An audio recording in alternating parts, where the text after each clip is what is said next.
فرقہ بندی ہے کہیں اور کہیں جاتے ہیں، کیا زمانے میں پنپنے کی یہی باتیں ہیں۔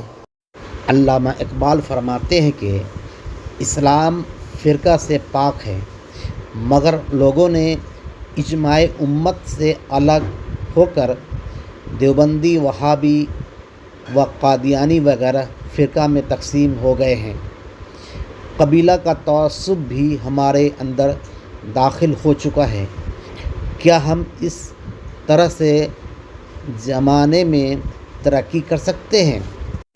ہمارا مقصد فکر اعلیٰ حضرت و اقبال کو عام کرنا ہے۔ اگر آپ ابھی تک اس چینل کو سبسکرائب نہیں کیا ہے تو کر لیں۔